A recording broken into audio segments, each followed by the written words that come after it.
Good evening friends. Equities సమర్పించే market set close స్వాగతం. So first day of the week ఒక లాక్లెస్ trading అనేది మనం చూసాం. సో ఇనిషియల్లీ మార్కెట్ ఆల్మోస్ట్ ఒక 40 to 60 points gap down open అయింది.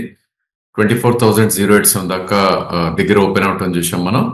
అండ్ ఫస్ట్ హాఫ్ మొత్తం కూడా బుల్స్ వల్ల కంట్రోల్ తీసుకున్నట్టు కనిపించింది. సో ఆ 60 పాయింట్స్ గ్యాప్ ఫిల్ చేసి నిఫ్టీ 24,336 ఏదైతే ఉందో అది హై ఈరోజు ఫామ్ అవటం చూసాం. సో ఆల్మోస్ట్ ఓపెన్ నుంచి చూస్తే కనుక అబౌట్ 250 పాయింట్స్ ప్లస్ వెళ్ళటం చేసాం. దాని తర్వాత సెకండ్ సెషన్ లో especially after 2 o'clock bears total control తీసుకున్నారు మార్కెట్. అండ్ ప్రాబ్లీ దాని తర్వాత 24,330 నుంచి క్లోజ్ టు అబౌట్ 24,080 దాకా కూడా రావటం చూసాం. అండ్ లో టు హై చూస్తే కనుక ఆల్మోస్ట్ మనకి ఈరోజు 330 పాయింట్స్ వొలటాలిటీ అనేది రావటం చూస్తున్నాం. సో లాస్ట్ వీక్ మనకి సబ్డ్యూట్ ట్రేడింగ్ తర్వాత వొలటాలిటీ అనేది మళ్ళీ రెజ్యూమ్ అవటం చూసాం. సో ఈ వొలటాలిటీ కంటిన్యూ అయ్యే ఛాన్సెస్ మనకి ఎక్కువ కనిపిస్తుంది. బట్ నిఫ్టీ రేంజ్ అనేది ఎక్కడ చేంజ్ అవ్వలేదు, ఎందుకంటే 23,810 ఏదైతే లాస్ట్ వీక్ లో ఉందో అది ఒక క్లియర్ సపోర్ట్ గా ఉంటుంది. అండ్ 24,480 ఏదైతే 20-day మూవింగ్ యావరేజ్ ఉందో అదొక క్లియర్ రెసిస్టెన్స్ గా మనకు కనిపిస్తుంది. సో బై డిప్స్ ట్రేడ్ మనకుంది, సెల్ ర్యాలీస్ ట్రేడ్ కూడా మనకుంది. సో ఈరోజు కొంచెం సపోర్ట్ చేసిన సెక్టర్ ఏది అంటే కనుక టెక్నాలజీ అని చెప్పుకోవాలి. అండ్ సమ్ స్టాక్స్ ఎక్కడైతే బ్రోకరేజెస్ వాటిని అప్గ్రేడ్ చేశాయో, టార్గెట్ ప్రైజెస్ అప్ సైడ్ ఇచ్చాయో, ఇన్ఫాక్ట్ రిజల్ట్స్ వచ్చినా కూడా వీక్ గా ఉన్నప్పటికీ ఆ స్టాక్స్ ఈరోజు పెరగటం చేసాం. సో బిగ్గెస్ట్ గెయినర్ ఈరోజు పవర్ గ్రిడ్ రిజల్ట్స్ కొద్దిగా బాగా రావడంతో అబౌట్ 4.2% పెరగటం చేసాం. ట్రెండ్ అబౌట్ 2.8% పెరగటం చేసాం. దట్స్ బికాస్ గోల్డ్మెన్ సాక్స్ ఏదైతే ఉందో బైస్ ఇనిషియేట్ చేసింది స్టాక్ లో. అఫ్ కోర్స్ ఈ స్టాక్ లో మనం చూడాల్సింది ఏంటంటే లాస్ట్ 3 to 4 సెషన్స్ గా ఇప్పుడు కూడా 8% నెట్ ఆన్ నెట్ డౌన్ ఉందని చెప్పుకోవచ్చు. ఇక ఐటీ నేమ్స్ ఈ రోజు మంచి కాంట్రిబ్యూషన్ ఇచ్చాయి. 1.5% దాకా ఆల్ స్టాక్స్ పెరిగాయి. The names Infosys, HCl tech Mahindra, TCS లాంటి స్టాక్స్.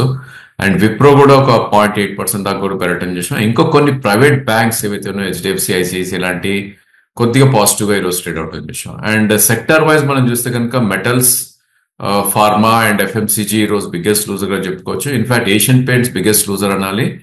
సో సాటర్డే రోజు వాళ్ళు రిజల్ట్స్ అనౌన్స్ చేయడం జరిగింది. ఆ స్టాక్ ని ఆల్మోస్ట్ అబౌట్ 8.7% దాకా కూడా క్రాక్ అవుట్ చేసాం. సో ఈ రోజు క్లోజింగ్ తోటి ఏషియన్ పెయింట్ చూస్తే కనుక మల్టీ మంత్ లోస్ ఏదైతే ఉందో అది హిట్ అవటం చేసాం. సో ప్రీవియస్లీ మనం చూస్తే కనుక ప్రాబ్లీ మే 2024 లో 2670 ఉన్న స్టాక్ ఈరోజు 2547 అంటే 100 రూపీస్, 120 రూపీస్ కింద కూడా క్లోజ్ అవుట్ చేసాం. ఇక క్వార్టర్లీ చార్ట్ కి వెళ్ళి చూస్తే కనుక దీనిలో మేజర్ సపోర్ట్ అనేది ఇప్పుడు ఇంకా 2560 లో ఒక మైనర్ హర్డల్ ఉంటుంది. అఫ్ కోర్స్ ఈ రోజు అది బ్రీచ్ అయింది, బట్ క్లోజింగ్ దాని పైన అయింది కాబట్టి నెక్స్ట్ మేజర్ సపోర్ట్ దీనిది 2440 దాకా కూడా వచ్చే ఛాన్సెస్ ఉంది. సో మంచి స్టాక్ కదా, బాగా పడింది కదా అనుకుంటాం, ఇట్స్ నాట్ వర్త్ ఇక్కడ, ఎందుకంటే క్రూషియల్ సపోర్ట్స్ అన్ని కూడా బ్రీచ్ అయ్యాయి. ఇన్ఫాక్ట్ మనకి సపోర్ట్ ప్రైస్ దగ్గరలో ఉండే స్టాప్ లాస్ నియర్ బై ఉంటే మనం మంచి స్టాక్స్ ని అక్యుములేట్ చేయమని సజెస్ట్ చేస్తాం.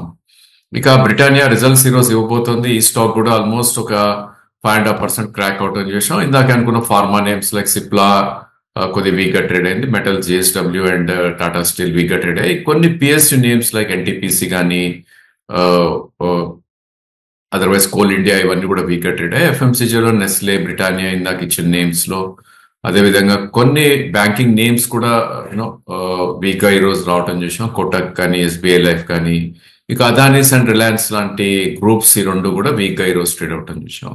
వేరస్ బ్యాంక్ నిఫ్టీ స్టోరీ మనం చూస్తే కనుక ప్రాబ్లీ డిఫరెంట్ గా ఉంది, ఎందుకంటే బ్యాంక్ నిఫ్టీ ఈ రోజు కూడా అవుట్ పర్ఫార్మెన్స్ రావటం చేసాం. సో ఒక ఫ్లాట్ ఓపెనింగ్ మనకి బ్యాంక్ నిఫ్టీలో రావటం చేసాం. ఇనిషియల్లీ బేర్స్ ఎవరైతే ఉన్నారో వాళ్ళు బ్యాంక్ నిఫ్టీని ఒక 200 పాయింట్స్ కిందకి తీసుకురావడం జరిగింది. బట్ ఒకసారి బుల్స్ కంట్రోల్కి వచ్చినాక ఐ థింక్ బేర్స్ పక్కకు జరిగిపోయిన ఒక దాఖలాలు మనకు కనిపిస్తున్నాయి. సో ఈరోజు 52,177 హై ఫామ్ అవుట్ చేసాం. 52,000 ఇన్ఫాక్ట్ రెసిస్టెన్స్ పాయింట్ ఏదైతే 52,800 ఉందో దానికి ఒక 600 పాయింట్స్ అవే వెళ్ళటం చేసాం. అండ్ సెకండ్ గుడ్ థింగ్ ఏంటంటే కనుక 100-day moving average all these days మనం చెప్పుకుంటున్నాం 51,238. సో అది ఇంకా వైలేట్ చేయలేదు. ఈ రోజు లో మార్కెట్ పడినప్పటికీ 51,294 లో వచ్చింది. అగైన్ ఈవెన్ బ్యాంక్ నిఫ్టీలో కూడా యూనో లో టు హై చూస్తే కనుక 900 పాయింట్స్ వాలటాలిటీ అనేది కనపడుతుంది. సో ఈ వాలటాలిటీ ఇంకా కొనసాగే ఛాన్సెస్ మనకు కనిపిస్తుంది, ఆర్ కన్సాలిడేషన్ వచ్చే ఛాన్స్ ఉంది. బట్ బ్యాంక్ నిఫ్టీ రోజు చెప్తున్నట్టే 100-day మూవింగ్ యావరేజ్ ఉన్నప్పుడు డెఫినెట్లీ కొనాలి, ఎందుకంటే అక్కడ మనకి 200 points risk and 800 points reward. In case ఈ దీని మీద యాక్ట్ చేసి ఉంటే కనుక మనం చెప్పిన ట్రేడ్ మీద ఈరోజు ఆల్మోస్ట్ 800 పాయింట్స్ ఇంట్రాడే ట్రేడింగ్ లోనే మనకు రావటం చూసాం. ఇక నేమ్స్ ఏవైతే యాక్టివ్గా ఉన్నాయో రోజు బ్యాంక్ నిఫ్టీలో చూస్తే కనుక ఇట్ వాస్ ప్రైవేట్ బ్యాంక్స్ ఇందాక అనుకున్నట్టు IDFC first, Axis, ICICI, HDFC, bank of Baroda, of course PSU bank and other names ఏవైతే లూజర్స్ గా ఉన్నాయో AU bank and Kotak bank, bank Nifty components లో ఈ రెండే లూజర్స్ గా మనం చెప్పుకోవచ్చు.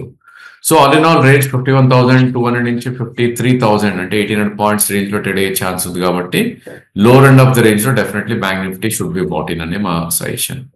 ఇక F&O స్పేస్ లోకి మనం వెళ్ళి చూస్తే కనుక complete results reaction or maybe some event based moves తప్ప పెద్ద ఏం కనపడలేదు. సో పిఎఫ్సి రిజల్ట్స్ ఎక్సలెంట్ ఇవ్వడం వల్ల ఒక 7% పెరిగింది అండ్ దాని స్పిల్ ఓవర్ ఎఫెక్ట్ మనకు తెలుసు ఆర్ఈసీ లాంటి స్టాక్స్ కి ఒక 3% పెరగడం చూసాం. ఇన్ఫాక్ట్ బయోకాన్ ఈ రోజు 8% పెరగడం చూసాం. వేరస్ ఫార్మా, మిడ్ క్యాప్ ఫార్మా మొత్తం వీక్ ఉన్నప్పటికీ దానికి రీజన్ ఏంటి అంటే కనుక USFDA ఏదైతే ఉందో వాళ్ళ బెంగళూరు యూనిట్ ని బయోలాజిక్స్ సైట్ కింద క్లాసిఫై చేయడం జరిగింది. సో ఈ న్యూస్ రావడం తోటి మేబీ షార్ట్ కవరింగ్ రావచ్చు or it's only one day event లాగా ఈ రోజు ఒక 8% పెరిగింది. ఇన్ఫాక్ట్ వాల్యూమ్ కూడా జరగటం చూసాం. 2.2 crore వాల్యూమ్ జరిగింది. Average volume 30 lakhs per day అవుతున్న దాఖలాలు మనకి చార్ట్స్ లో కనిపిస్తున్నాయి. ఇక అదర్ నేమ్స్ మనం వెళ్ళి చూస్తే కనుక వెరీ ఫ్యూ ఐ థింక్ ఈ సెక్టర్ నుంచి కొన్ని స్టాక్స్ పెరగటం చేసాం. ఫర్ ఎగ్జాంపుల్ క్యాపిటల్ గుడ్స్ నుంచి ఏబీబీ పెరిగింది. బ్యాంకింగ్ అండ్ ఫైనాన్షియల్స్ ప్రైవేట్ వి కొద్ది వీక్ గా ఉన్న మన్నాపురం ఇది 5% పెరగటం చూసాం. ఇక మిడ్ క్యాప్ ఐటీ నిఫ్టీలో ఐటీ ఏదైతే అవుట్ పర్ఫార్మెన్స్ చేసిందో ఇక్కడ కూడా అవుట్ పర్ఫార్మెన్స్ చేసిందని చెప్పొచ్చు. స్టాక్స్ లైక్ నౌకరీ కానీ, ఓఎఫ్ఎస్ఎస్ కానీ, కోఫోర్స్ కానీ, బిఎస్సాఫ్ట్ కానీ, పర్సిస్టెంట్ ఇవన్నీ కూడా పెరగటం చూసాం. అండ్ ఎంఆర్ఎఫ్ అండ్ మెట్రోపాలిస్ లాంటి స్టాక్స్ లో కూడా బిట్వీన్ 2.5 to 3% అప్ మూవ్ అవటం చూసాం. ఇక వీక్ అయిన వాటిల్లో ఎగ్జాక్ట్లీ రిజల్ట్స్ యాక్షన్ ఏదైతే ఫ్రంట్ లైన్ లో ఉన్నాయో ఇక్కడ కూడా F&O స్పేస్ లో కూడా అదే జరుగుతుంది. సో యూపీఎల్ అండ్ ఆర్టీ ఒక 88% క్రాక్ అవటం చూసాం. యూపీఎల్ ఇన్ఫాక్ట్ మార్కెట్ టైంలోనే రిజల్ట్స్ రావటం చూసాం. మార్కెట్ ట్రేడ్ అవుతున్నప్పుడే and Aarti of course previous 2 days result and Atul auto 4% track అయింది. ఆస్ట్రాల్ ఒక 4%. సో ఈ స్టాక్స్ అన్ని మనకి చార్ట్స్ లోకి వెళ్ళి చూస్తే కనుక మంత్లీ చార్ట్ లో లోవర్ లో ఫార్మేషన్ జరుగుతుంది. సో ఏ మాత్రం కూడా లాంగ్స్ ఎలిజిబిలిటీ అనేది ఎక్కడ కనపట్లేదు. ఇక అదర్ నేమ్స్ ఏవైతే వీక్ అయ్యో వాటిలో మనం చూస్తే కనుక మిడ్ క్యాప్ ఫార్మాలో కొద్ది సెల్ ఆఫ్ రావడం చేసాం. రైట్ ఫ్రమ్ అరబిందో గ్రాన్యూల్స్ నుంచి లారస్ ల్యాబ్, ఇప్కా ల్యాబ్, గ్లెన్మార్క్ ఇవన్నీ కూడా బిట్వీన్ 2 to 4% దాకా వీక్ అవటం చూసాం. Speciality chemicals Navin fluorine and Deepak fertilisers లో సెల్ ఆఫ్ రావడం చూసాం. సో ట్రంప్ యూఎస్ లో వచ్చాడు, ఇంకా చైనాకి ఏ విధంగా రెస్ట్రిక్షన్స్ అనౌన్స్ చేస్తాడు ఆర్ చైనా రెస్ట్రిక్షన్స్ ఇండియాకి బెనిఫిట్ అన్న కన్ఫ్యూజన్స్ చాలా ఉన్నాయి కాబట్టి ఆయా సెక్టర్స్ లో కొద్దిగా సెల్లింగ్ రావటం చూస్తున్నాం. ఇక పిఎస్యూ అండ్ ఎఫ్ఎంసీజీలో డాబర్ కానీ లేదంటే ఎల్ఐసి హౌసింగ్, నాల్కో ఇలాంటి స్టాక్స్ లో కొద్దిగా వీక్నెస్ అనేది ఎక్స్పెక్ట్ చేయడం చూసాం. ఇక క్యాష్ సెగ్మెంట్ లోకి వస్తే కూడా ఇక్కడ కూడా రిజల్ట్స్ యాక్షన్ తోటే మార్కెట్ లో స్టాక్ మూవ్మెంట్ అనేది మనం చూసాం. సో శంకరా కానీ, బోరోసిల్ కానీ, షిప్పింగ్ కార్పొరేషన్, పోకర్నా, సో ఎక్కడైతే రిజల్ట్స్ బాగున్నాయో వీటన్నిటిలో ఒక మంచి అప్ మూవ్ రావటం చూసాం. సో బిట్వీన్ 5 to 8% దాకా పెరగటం చూసాం. అండ్ విమ్తా ల్యాబ్ ఏదైతే మనకి థర్స్డే రోజు రిజల్ట్స్ అనౌన్స్ చేసిందో ఫ్రైడే 20% అప్పర్ లాక్ అయింది. ఈ రోజు కూడా ఆల్మోస్ట్ ఒక 8% పెరగడం చూసాం. ఆఫ్ కోర్స్ టాప్ నుంచి చూస్తే కనుక 15% ఒక స్టేజ్ లో పెరిగిన స్టాక్ క్లోజింగ్ వచ్చేసరికి ప్రాఫిట్ బుకింగ్ తోటి ఒక 8% దాకా పెరగటం చూసాం. ఇంకా అదర్ నేమ్స్ లైక్ సిసిఎల్ కానీ, జొమాటో వాళ్ళు ఒక అనౌన్స్మెంట్ చేశారు. Every day almost every month 4 lakh orders cancel అవుతున్నాయి. సో అలాంటప్పుడు ఫుడ్ వేస్టేజ్ ని ఎలా కన్సిడర్ చేయాలన్న ఒక న్యూస్ రావడం తోటి జొమాటో కూడా ఒక 3.5% దాకా పెరగడం చూసాం. ఆఫ్ కోర్స్ స్విగ్గీ స్విగ్గీ కూడా వాళ్ళ షేర్స్ లిస్ట్ అవుతున్నాయి కపుల్ ఆఫ్ డేస్ లో, maybe tomorrow or day after. So అది కూడా దోహదపడుతుంది. జనరల్ ఏంటంటే ఒక కంపెనీ లిస్ట్ అవుతున్నప్పుడు దాని స్పిల్ ఓవర్ ఆ సిస్టర్ కన్సర్న్స్ ఏవైతే ఉన్నాయో వాటికి వస్తుంది కాబట్టి. అదర్ నేమ్స్ లైక్ ఐఎఫ్సిఐ కానీ, రొసోరీ కానీ, అవంతి ఫీడ్ ఇవి కూడా ఎవ్రీవేర్ 1.5 to 2% దాకా పెరగడం చూసాం. ఇక పడిన వాటిల్లో same thing results action. Antony waste 10% downside lock out అని చేసాం. In fact gap down and downward సర్క్యూటే ఉంది. మ్యాప్ మై ఇండియా ఒక 8.5% ట్రాక్ అయింది. మన గతంలో కూడా చెప్పడం జరిగింది స్టాక్స్ ఏవైతే బిలో 200 మూవింగ్ యావరేజ్ ఉంటాయో వాటిలో వీక్నెస్ అనేది ఇంకా పర్సిస్ట్ అవుతుంది. ఇది one of the names. And Vishnu chemical ఏదైతే రిజల్ట్స్ అనౌన్స్ చేసిందో డ్యూరింగ్ మార్కెట్ ఇది కూడా 7% పడుతుంది చూసాం. ఇంకా other names like data pattern కానీ, జిమ్ ల్యాబ్స్ కానీ, జ్యోతి స్ట్రక్చర్స్ ఏవైతే లాస్ట్ వీక్ అనౌన్స్ చేసావో వాటిల్లో కంటిన్యూస్ సెల్ ఆఫ్ రావటం చూస్తున్నాం. ఇంకా ఎస్ఎంఎస్ ఫార్మా ఏదైతే ఫ్రైడే రోజు రిజల్ట్స్ అనౌన్స్ చేసిందో ఆ స్టాక్ కూడా ఒక 5% క్రాక్ అయింది. అండ్ క్యాప్స్టన్ లాంటి స్టాక్స్ డౌన్వర్డ్ సైడ్ లాక్ అవటం చూసాం. ఇంకా లోకేష్ మిషన్ మన హైదరాబాద్ బేస్డ్ కంపెనీ, మనం గత వారంలో కూడా అనుకున్నాం. వాళ్ళ గన్స్ ఎప్పుడైతే మిలిటరీ వాళ్ళు ఇంప్లిమెంట్ చేశారో అనూహ్యంగా 30% పెరగడం చూసాం లాస్ట్ వీక్ లో. అండ్ ఈ రోజు అది ఆల్మోస్ట్ ఒక 9% గివ్ అప్ చేయడం చూసాం. ఇన్ఫాక్ట్ టాప్ నుంచి చూస్తే కనుక 440 నుంచి ఈ రోజు 380 దాకా రావడం చూసాం.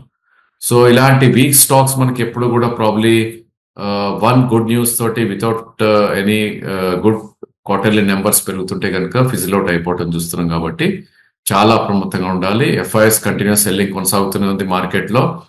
అండ్ డిఐఎస్ ఏదైతే ఉందో ప్రాబ్లీ వాళ్ళు they are buying into different segments. So FIs front line అమ్ముతుంటే DIs mid cap and small caps లో కొంటున్నారు, ఎందుకంటే అక్కడే మనీ ఎక్కువ వస్తుంది వాళ్ళకి కాబట్టి. అండ్ అక్టోబర్ యాన్ఫీ నెంబర్స్ మనం చూస్తే కనుక ప్రాబ్లీ మ్యూచువల్ ఫండ్స్ లో రిటైల్ ఇన్వెస్టర్ పార్టిసిపేషన్ పెరిగింది అనే వార్త వచ్చింది.